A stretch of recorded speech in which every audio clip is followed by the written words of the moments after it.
রোহিত, এটা কি করছিস? স্কুল যাওয়ার আগে গুরুদেবকে একবার প্রণাম করছি। এই ফটোটা কোথায় পেলি? এই ফটোটা আমাকে আমার বন্ধু দিয়েছে। আমার স্কুলের সবাই একে গুরুদেব হবে। শুয়ারে বাচ্চা, আমাকে কোনোদিনও প্রণাম করলি না, আর জনি সিংকে প্রণাম করছিস। ফেল ফটোটা। আমি ফেলবো না, এটা আমার গুরুদেব বটে। এই লেল্লা চুদা ছেলেটাকে লিয়ে আর আমি পারলাম না।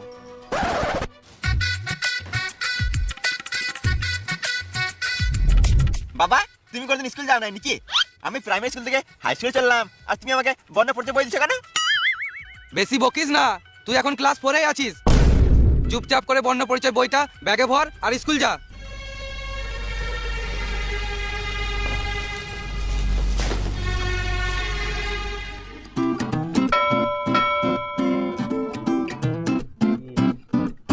তো আজকের টপিক হলো বাচ্চা কি করে হয়। কে কে বলতে পারবে হাত তুলো।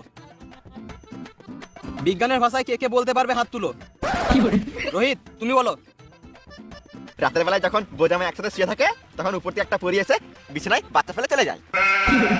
একদম সঠিক উত্তর। সত্যি স্যার? তুই ফাটা গন্ডম হয়েছিলিস বলে তোর মুখ থেকে এরকম কথা বেরোচ্ছে। এর পরের বার থেকে তুই যদি আমার ক্লাসে আসিস তাহলে তুই হাত তুলবি না, না হলে সেই হাতটা ভেঙে তোর গাড়ি গুঁজে দেবো। পরির কোলে যাবে, ঘর যাবি।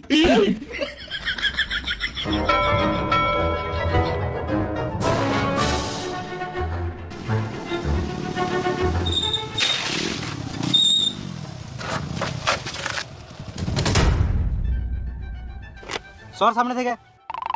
মাথা কি গান মাথা লড়াচ্ছিস? ঘর থেকে লড়িয়েছিস নাকি? আমি সরতে পারবো না। লজ্জা নাই বোকাচোদা? বুড়ো ঢাঁড় এই বাচ্চাদের সাথে মিশছিস। তা তোর কি?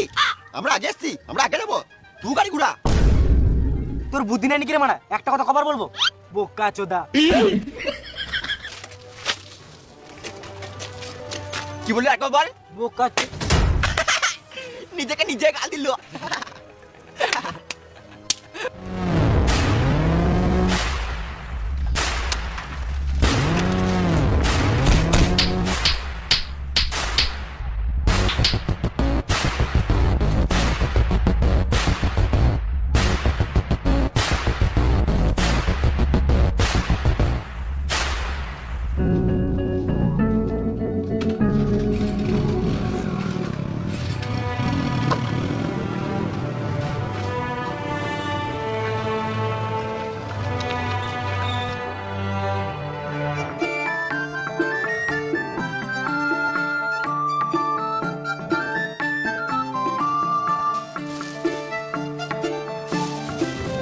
মানুষ অনেক খারাপ বাবা। কেন রে, কি হলো?